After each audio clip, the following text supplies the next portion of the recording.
Glória a Deus. Irmãos, a paz do Senhor, amém? Segunda carta de Paulo aos Coríntios, capítulo 4, versículo 7. Gratidão a Deus por essa oportunidade de uma vez mais poder fazer menção da palavra do Senhor.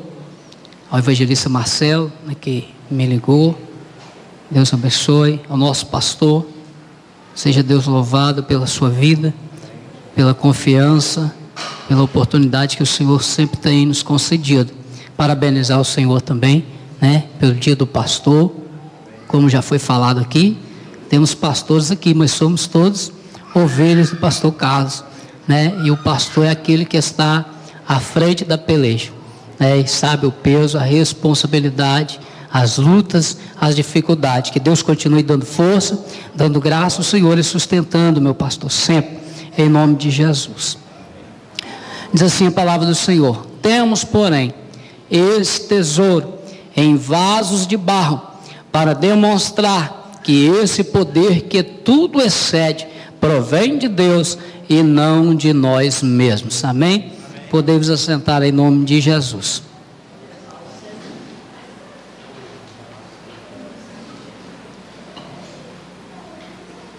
Irmãos, essa segunda carta de Paulo à igreja de Coríntios, Paulo, ele exorta, mas ele também, ele incentiva, ele conforta, usado por Deus, a igreja de Coríntios. Paulo vai mencionar aqui, no capítulo de número 4, versículo 6, que nós acabamos de ler, que temos um tesouro precioso em vasos de barro. Quando nós olhamos para esse texto aqui, Paulo está falando acerca de uma grandeza escondida em vasos de barro. Quando nós olhamos para a palavra de Deus, nós vamos encontrar o homem sendo comparado ao barro. No capítulo 18 de Jeremias, Deus chama Jeremias e leva Jeremias à casa do oleiro, e ali Deus vai mostrar a Jeremias a obra em que o oleiro estava fazendo. Deus, ele vai comparar o seu povo como um vaso, melhor dizendo, feito de barro. Quando nós olhamos para o capítulo 18 de Jeremias, nós temos o entendimento de que o oleiro vai pegar o vaso, desde o começo até o final. Quando nós olhamos para dentro desse texto, nós vamos ver que o oleiro, ele vai procurar a sua matéria-prima, e ele vai passar essa matéria por alguns processos para confeccionar dela um vaso. Quando você vai estudar sobre barro, nesse contexto aqui de Jeremias, não é qualquer tipo de barro que se servia para fazer vaso.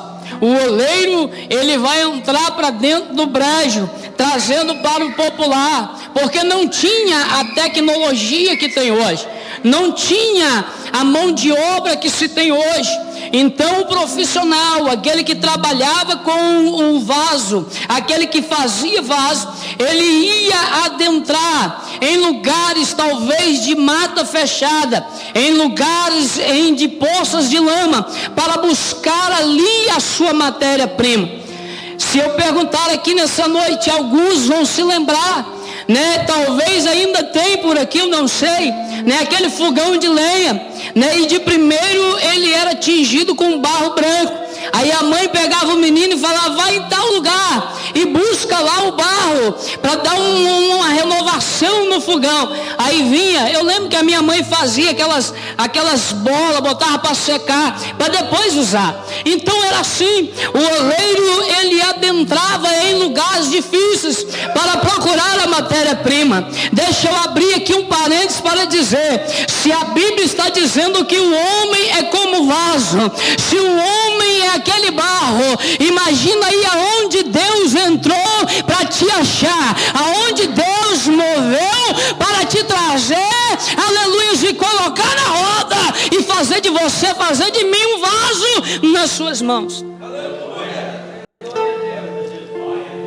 O oleiro chegava com aquele barro, chegava com aquela matéria-prima e colocava aquela matéria para secar, para fazer, aleluias, ali o que ele teria material para trabalhar.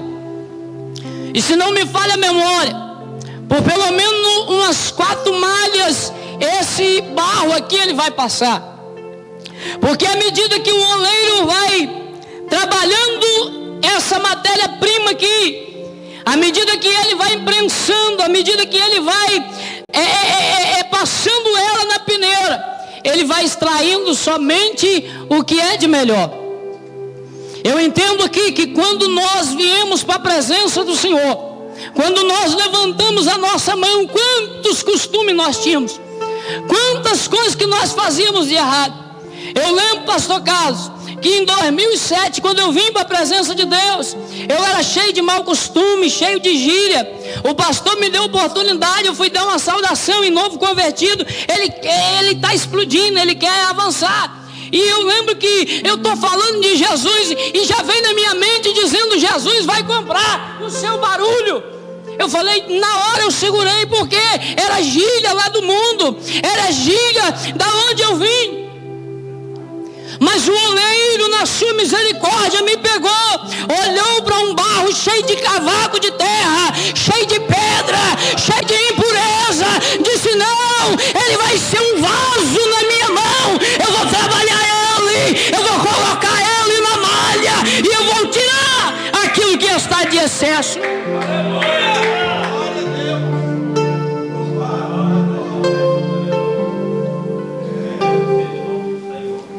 O processo é dolorido, porque envolve ser quebrado, envolve ser amassado. Após sair da malha, a matéria-prima, nos tempos antigos, era colocado em um lugar para ser pisado. Hoje, como eu falei, tem produtos que se colocam que pode dar liga. Eu estava esses dias indo para São Roque do Canaã, e ali tem fábrica de lajota. Aí eu estava observando aquela terra acumulada lá para se fazer as telhas.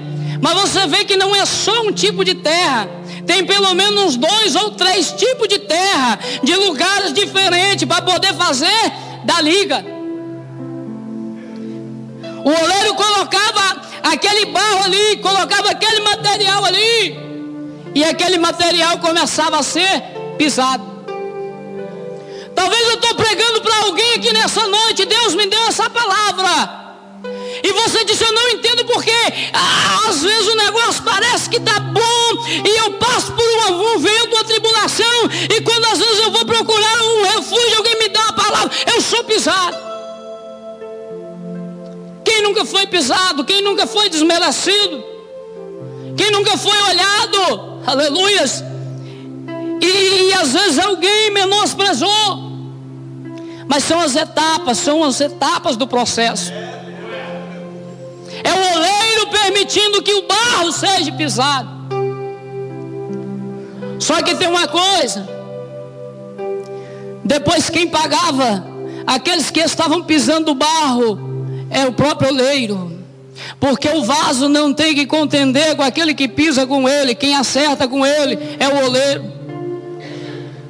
Não adianta no meio do processo eu querer sair. Não adianta no meio do processo eu querer correr, não. Se o oleiro colocou a mão, me trouxe para trabalhar, ele só vai soltar na hora que ele quiser. Quantas vezes eu chorava pela madrugada não entendendo o processo, não entendendo as adversidades, as dificuldades que estavam acontecendo na minha vida. Mas era Deus preparando a minha vida, era Deus tirando os excessos, era Deus permitindo ser pisado, para que Ele pudesse trabalhar na minha vida. Para Deus trabalhar, primeiro Ele vai tirar os excessos. Porque é fácil chegar aqui na frente e dizer: Senhor, quebra minha minha vida, me faça de novo, Senhor. Eu quero ser um vaso novo. Mas se Deus colocar a mão e começar a quebrar, e começar a trabalhar, aí eu vou chorar, aí eu vou querer sair da roda. Mas se eu pedir, eu tenho que suportar. Mas uma coisa é certa: o oleiro não vai jogar o barro fora, o oleiro não vai desprezar o vaso. Pelo contrário, no ponto certo, na hora certa, no momento certo, ele tira de lá e coloca no lugar que ele quer.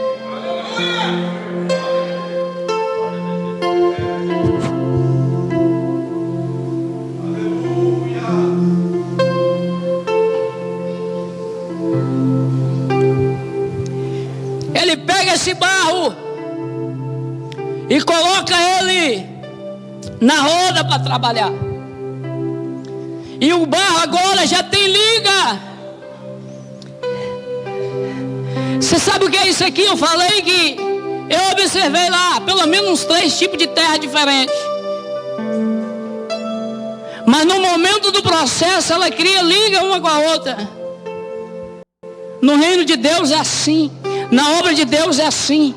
Eu sinto a dor que o meu irmão está sentindo, porque o oleiro me fez ligar a ele, o oleiro me fez ligar a ela. Eu sinto a aflição, eu sinto as dificuldades. Porque aquele que diz, não, eu não estou nem aí, Deus está tratando, está morrendo, eu não estou nem aí, é porque ainda não tem liga. Mas o mesmo oleiro pode pegar e levar para a roda e dizer, não, eu vou amassar mais um pouco, eu vou deixar mais um pouco lá, mas quando sair, vai ter liga para a glória de Deus.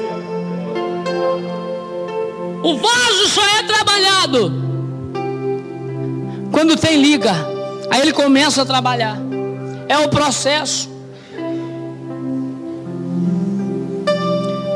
Às vezes Deus tem um chamado na sua vida. Com certeza, cada um que está aqui, Deus tem um chamado. Deus tem um projeto, tem uma promessa. Aí você diz, não entendi porque não aconteceu ainda. É o tempo que o oleiro está trabalhando. É o tempo que está na roda. E quem faz o tempo não é o vaso, não é o barro, é o oleiro. Ei, Davi, Deus te escolheu você, agora vai ser o novo rei de Israel. Tome óleo na cabeça. Aí vem gigante, vem perseguição, vem caverna, vem noites escuras, Saul querendo matar Davi, oferecendo recompensa pela cabeça dele. Mas Davi sabia que ele estava no tempo em que Deus estava com ele na roda em tratamento. Um dia eles estão dentro da caverna, Saul chega. Aí Abissai olha para Davi e diz, Senhor, o Senhor hoje entregou o teu inimigo nas tuas mãos, o teu perseguidor. E não precisa fazer nada, deixa que eu vou acertar com ele. Aí Davi disse assim, não, eu jamais estenderia a mão contra o ungido do Senhor. O tempo da espera é Ele quem faz. Mas enquanto Davi está no meio dos matos correndo, Deus está dando a Davi conhecimento daquilo que Deus iria colocar nas mãos dele. Eu lembro, pastor, que quando eu assumi, eu acho que eu já falei isso com o senhor, quando eu assumi a congregação, nós pastoreamos essa congregação por mais de 9 anos. Aí a igreja, irmãos, foi esvaziando, um local difícil, boca de fumo. Lá em Vila Independência, no Morro dos Gama, vem uma rua de lá, vem outra assim e outra assim, e fica vendendo droga lá e lá. Sobe os pessoal de carro, eles pulam no carro uma hora dessa lá. Uma peleja, uma luta. Eu sei que ficou eu, minha esposa, minha sogra e uma irmã que era dirigente do circo de oração. E por uns 3 meses nós fizemos culto ali só nós. 4 meses só nós. Um dia eu cheguei, a minha esposa não pôde ir, porque o meu menino era nenenzinho, esse que tem 9 anos aí, o Gabriel. E ele tem negócio de rinite, irmãos, bronquite. Aí o tempo tinha mudado, minha esposa ficou em casa. A irmã olhou para mim e disse assim: presbítero Valdir, nós vamos ter culto hoje? Eu falei: vamos ter, ué. Eu e a senhora estamos aqui. A senhora canta os hinos da harpa e eu vou pregar. Porque o povo estava dizendo que a igreja ia fechar. Estou falando sobre experiência no tempo da aprovação. Aí um dia eu cheguei em casa e disse para minha esposa: eu vou entregar a obra. Aí minha esposa falou: entrega, está ali, ela pode conversar com ela. Por causa das dificuldades e da aprovação que nós estávamos passando. Aí eu mandei uma mensagem para o meu pastor naquele dia, pastor Sérgio dos Santos. E eu não tinha crédito, irmão, mandei um me liga para ele. Naquela época não era esse telefone novo, não, era aquele telefone antigo. Aí ele mandou de volta dizendo assim: depois eu te ligo, eu estou no monte.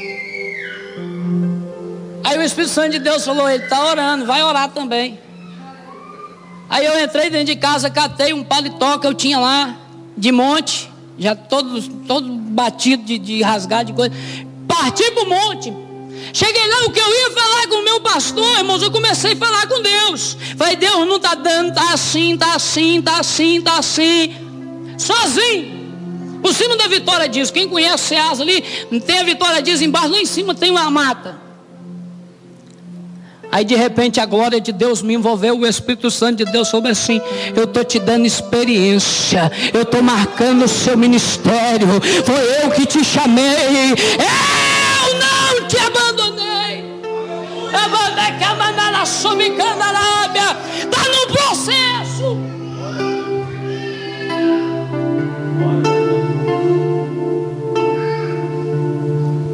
Voltei para casa, no outro dia minha esposa disse: amor, falou com o pastor, foi no monte, o que aconteceu? Vamos entregar a obra? Eu falei: não, nós não vamos entregar a obra, porque foi Deus que nos colocou lá.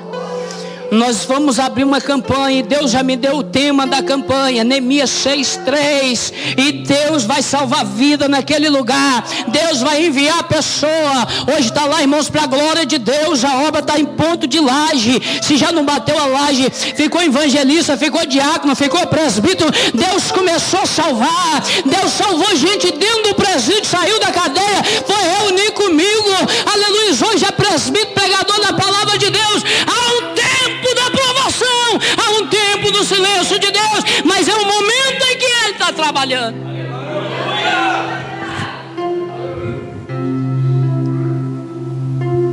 Aí o oleiro pega esse barro, e a Bíblia diz assim lá em Jeremias que ele está fazendo um vaso. E às vezes, momento em que um vaso quebra na mão dele. Só que quando quebra na mão dele, ele vai pegar e vai começar o processo e vai fazer de novo. Ninguém fica pronto do dia para a noite. Há uma geração fast food aí fora que acha que tudo é do tempo de hoje para amanhã, 3 minutos, 10 minutos, que nem comida de micro-ondas. Mas chamado de Deus, responsabilidade para a obra de Deus, hoje é culto de missão, exige um tempo, exige um processo. Mas quando passa pelo processo, que chega lá na frente, olha para trás e diz assim: Deus marcou a minha história. É como Jacó terminando de atravessar o vale de Jaboque, mas com a certeza: Deus mudou meu nome, Deus salvou minha alma, eu vi Deus face a face e a minha vida foi mudada.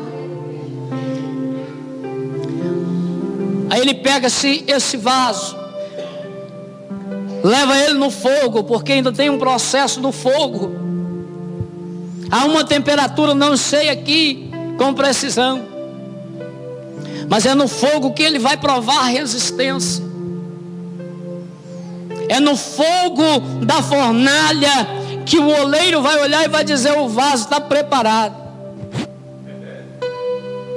E do calor da fornalha, ele está forjando. Foi falado na lição dominical hoje de manhã sobre o Espírito Santo de Deus.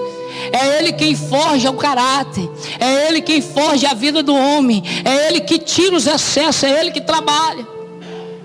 Mas aí depois que sai de lá, o oleiro vai pegar esse vaso, vai pintar ele e vai colocar ele para ser útil em algum lugar.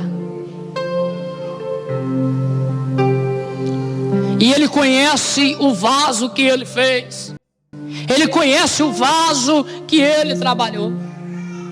Porque talvez nem a minha esposa me conheça direito.